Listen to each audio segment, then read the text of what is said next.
through these busy intersections. But hey, we have Darren White on the phone right now, who's got years of experience out on the streets. Darren, Chris Holmstrom and Rachel Kim here. Thanks for joining us live on KCAL9 News. Can you hear us? Hey, Chris. Yep, I'm with you. So I'm watching online. I've got about a minute delay here, but extremely rapid speeds here going through red lights, weaving in and out of vehicles. We've seen almost, 2 or 3 near collisions here just in the last 2 or 3 minutes. What have you heard about this situation? Have you heard anything, what the want is, or who the agency is that's actually pursuing them? I heard that it was initiated in the city of Garden Grove by Garden Grove PD. It may have been taken over by CHP, but until we get a little bit wider shot there, again, it's right through a red light there, almost tagged by a car going through the intersection. If we get a wider shot and I can see the unit, I'd probably be able to tell you what agency it is. But look, passing on the right, extremely dangerous. And this is dangerous for many reasons, because people are trained when they see lights and sirens to move to the right. And if somebody pulls in front of the officers while they're trying to pursue this vehicle, it's dangerous for everybody involved. All right, Darren, for viewers joining us now, we want to let you know that you are now watching KCAL9 News at 9. We are following breaking news right now, a pursuit in the city of Garden Grove. Darren Wyatt on the phone with us, a retired police officer. Darren, I think I'm correct in saying that you know Orange County very well, correct? Correct. I worked most of my 30-year career in Orange County. Yes. I'm very familiar with the Anaheim Garden Grove area. And most of Orange County for that matter. But yes, we're looking at, even at 9:30 or 9 o'clock on a Sunday evening, there's still a fair amount of traffic out on these streets. And this is very dangerous for not only the general public, but for the officers involved in this high-speed pursuit. Yeah, and we'll get back to that live shot right now. We are working on getting that. We have some technical difficulties. But Rachel, just watching this pursuit that started in Garden Grove, this person is driving way too fast. It's dark out there, blowing through these red lights. Definitely a scary situation. And, once we get that camera shot back, we will be back with you. But, we want to know why this person was wanted. All we know is a traffic violation. Hopefully we'll learn a little bit more as, the time goes on. Yeah, we don't know if there's 1 or 2 people in that car, but that driver, he or she, has been blowing through those streets of Garden Grove.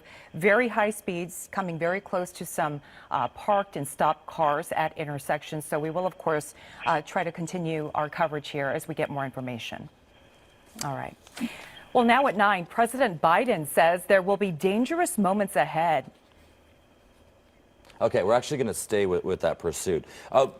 There we go. We got it back. Okay, perfect. So, one of the questions that I have, obviously different law enforcement agencies, they all handle pursuits differently. This is Garden Grove. I've noticed, the police cruisers are staying back a little bit. They're not, that close. Darren, talk to me a little bit about that. Obviously, every law enforcement agency has their own protocols when it comes to, handling these pursuits. Is it much different, by city, or, by county? I think generally everybody has the same standards. What we do is we weigh the initial violation versus the safety, the endangerment to the public. Many times you'll see them back off like this in hopes that they aren't inciting or enticing the driver to go faster. Sometimes we see where the ground needs to back off and allow a helicopter to follow, that the drivers will actually slow down. In other cases, you don't. So they kind of weigh that. Nobody wants to see an innocent person get hurt in these pursuits and these collisions, and we do see that happen more often than we'd like. So the agencies the watch commander for those agencies are weighing the traffic conditions, the speed of the vehicle, how many near collisions, what they know about the driver, have they identified him, can they go arrest him later, or do they need to continue to pursue it because of the seriousness of the violation that they're chasing. Okay, we are having some technical problems. We're losing our shot, but we are getting new information into our assignment desk. They tell us from police that that pickup truck is actually a Chevy Silverado with 2 occupants inside. There's that picture again. Again, 2 occupants inside that Chevy Silverado pickup, still in the city of Garden Grove. Yeah, watching this right now, there have been reports that this vehicle has crashed into some other vehicles during this pursuit. That still needs to be confirmed. But Darren, when you're dealing with more than 1 person inside, I mean, there are many possibilities of what's going inside there. This person could be, along for the pursuit. It could be a hostage. Like, are the protocols different when there's more than 1 person inside, because you don't know, how that person is a part of this? Not really, because right now you're involved in the pursuit, and the status of that passenger will become clear as this goes on. Sometimes they're just a friend, and we've seen it several times where a passenger will jump off and run because they don't want to be involved, and the driver actually slows down. Other times they're willing participants. They've been involved in a crime together, and they're just going to go for it throughout the pursuit. There's no indication at this point that we've heard of that the passenger is a hostage in this case. In that regard, it would be handled a little bit differently. But right now, they're just continuing to pursue. Well, one of the questions we get frequently is, well, why don't they put out spike strips, or why don't they engage in a pit maneuver? Pit maneuver specifically, way too fast at these speeds. We typically don't do a pit maneuver at over 35 miles per hour.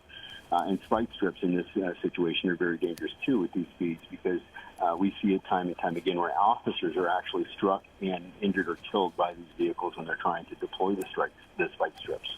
And watching this right now, just to give you a heads up, we are in South Whittier as this driver continues to go.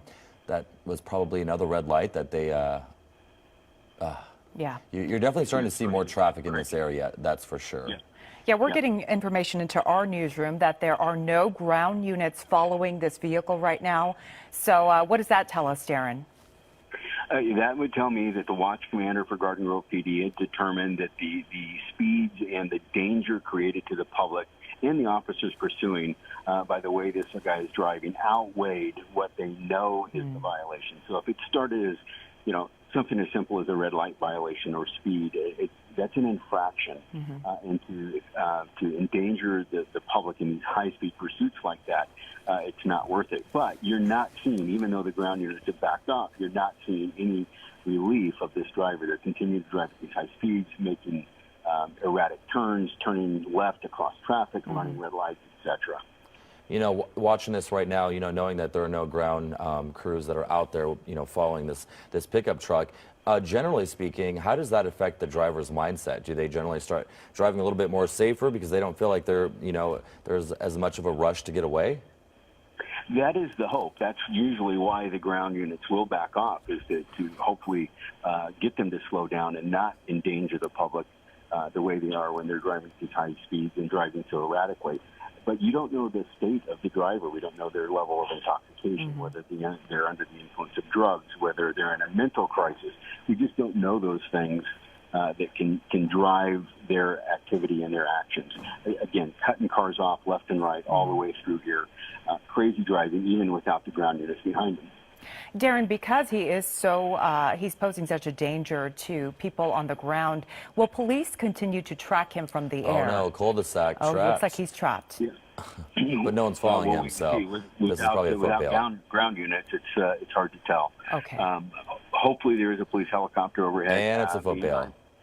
Yeah, we see that, him Rachel? bailing right there. And then the driver or the passenger took off as well. We're told that a ground unit is now behind him, so the driver we see take off. Okay, in this situation, they're setting up a perimeter to try and get them in. Yeah.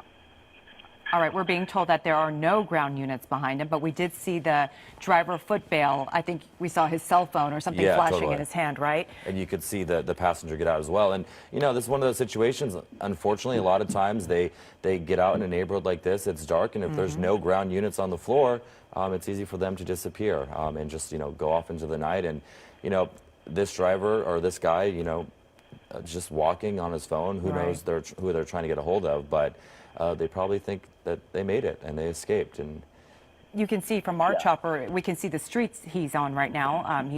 He doesn't seem to be in a hurry. Is that because he just doesn't see police units around? Maybe he's not as scared right now, but he's just calmly walking across the street with that cell phone in his hand. Yeah, well, not only that, but I have yet to see a shot that shows a police helicopter involved in this pursuit. So if there's no air coverage and there's no ground coverage, then yes, they're essentially just walking away.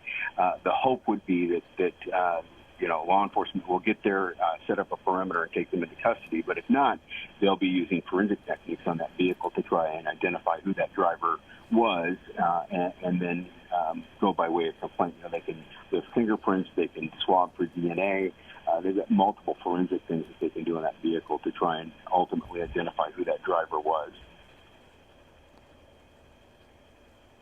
Yeah, so right now, that is the driver we see right here. This is all in South Whittier.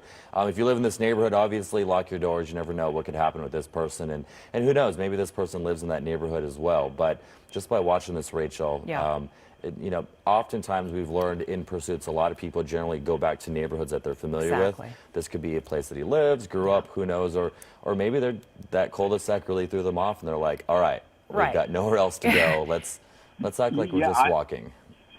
Yeah, Chris, I would say that I don't think that he's familiar with this area. Typically, when they are, they go into areas that they're familiar with where they know they can hide. They don't just walk down the street. So I would venture to say that he probably is not familiar with this area. He's probably on the phone, maybe calling somebody to come pick him up, trying to get to a landmark that we can tell the person where to come.